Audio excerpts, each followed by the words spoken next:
This podcast is supported by Progressive, a leader in RV insurance. RVs are for sharing adventures with family, friends, and even your pets. So if you bring your cats and dogs along for the ride, you'll want Progressive RV insurance. They protect your cats and dogs like family by offering up to $1,000 in optional coverage for vet bills in case of an RV accident, making it a great companion for the responsible pet owner who loves to travel. See Progressive's other benefits and more when you quote RV insurance at Progressive.com today. Progressive Casualty Insurance Company and Affiliates. Pet injuries and additional coverage and subject to policy terms. Dominic Carter, Red Apple Podcast, 77 WABC. You can hear me weeknights on the radio, midnight to 1 a.m., And please go download the 77 WABC app, and you can listen to us anytime at that point. A 9-year-old tourist, that's right, I said 9 years old, was sucker punched in a random New York City attack. The hero doorman stopped the suspect from getting away. As bad as this is, a bit later, I'm going to tell you about a situation that you can count one for us, the law-abiding citizens. This is my podcast. Let's go.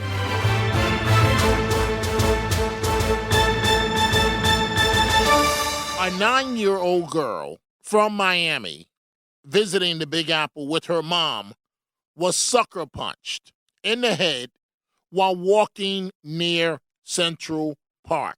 And a doorman at the plaza made sure that this guy could not flee before police showed up. The suspect in this case, 27 years old, Raheem Ramsaran,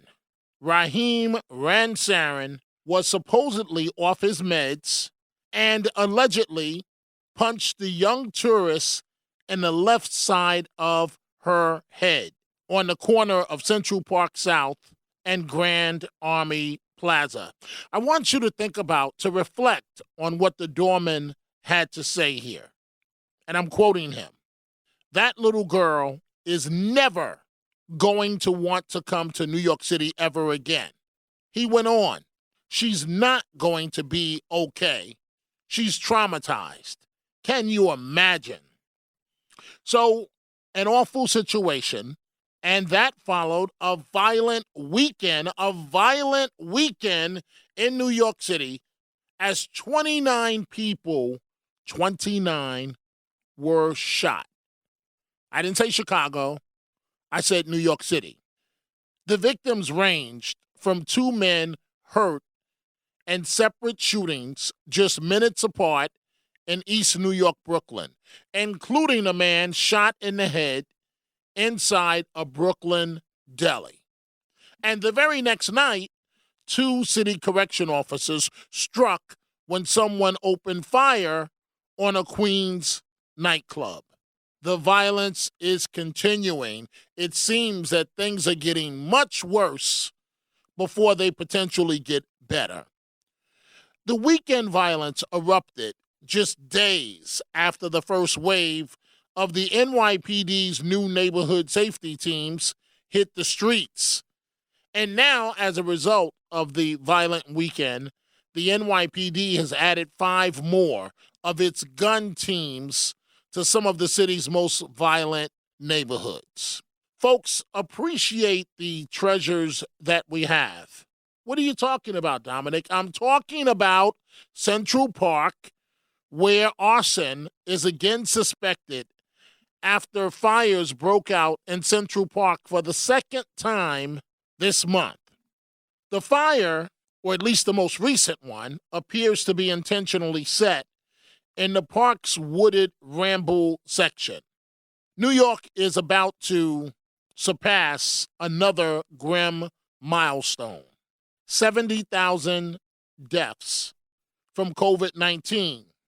Stated another way, more than enough bodies to fill both Mets Citi Field and Madison Square Garden. The U.S. Centers for Disease Control reported 69,967 deaths in the Empire State as late as March 2022. Here is something that I do support, right?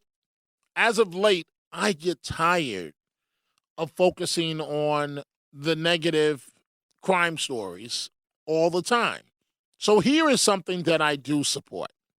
Queensborough President Donovan Richards is supporting an idea floated by the Port Authority to get people to and from LaGuardia Airport, a new ferry service connecting with Manhattan's east side. The Queensborough president says the ferry is a no-brainer for him, that opening up access to the waterways is an attractive option, and he expresses support for all possible options. But there's also a downside to this, and critics counter that most New Yorkers are nowhere near a ferry dock and failed ferry to LaGuardia experiments of the past. They also cite low ridership on the city's ferry lines, which receive millions of dollars in city subsidies. I close with this one. Count a victory for law-abiding citizens. The accused New York City subway feces suspect was finally held on bail after his latest arrest. This suspect, this animal, who allegedly smeared his own feces on a woman, finally got dumped behind bars. And why did he do this? According to police, the woman declined his romantic advances.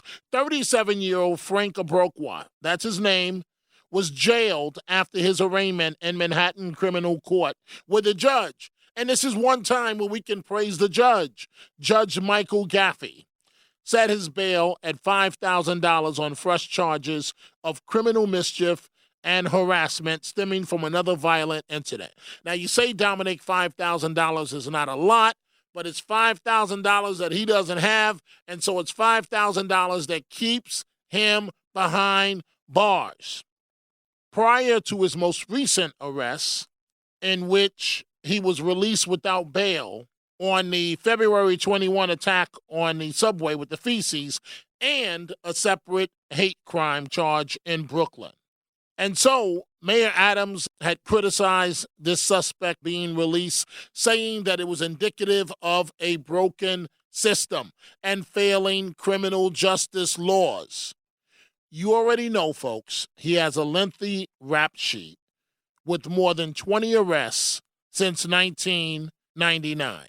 So in this latest case, in case you're interested, he's accused of breaking into an office at a Harlem storage facility, yelling at a worker, and then allegedly shattered a glass window with a dumbbell. Folks, if you are interested in my life and my book on my life growing up in New York City, overcoming numerous obstacles, you can go to my website, nomamasboy.com. You can catch me on 77 WABC weeknights, midnight to 1 a.m. Midnight to 1 a.m. You can also listen to the show online as well at WABCradio.com. You can send me emails at dominic.carter@WABCradio.com. And go check out the Dominic Carter merchandise at the 77 WABC store, from Dominic Carter t-shirts to hats and much more.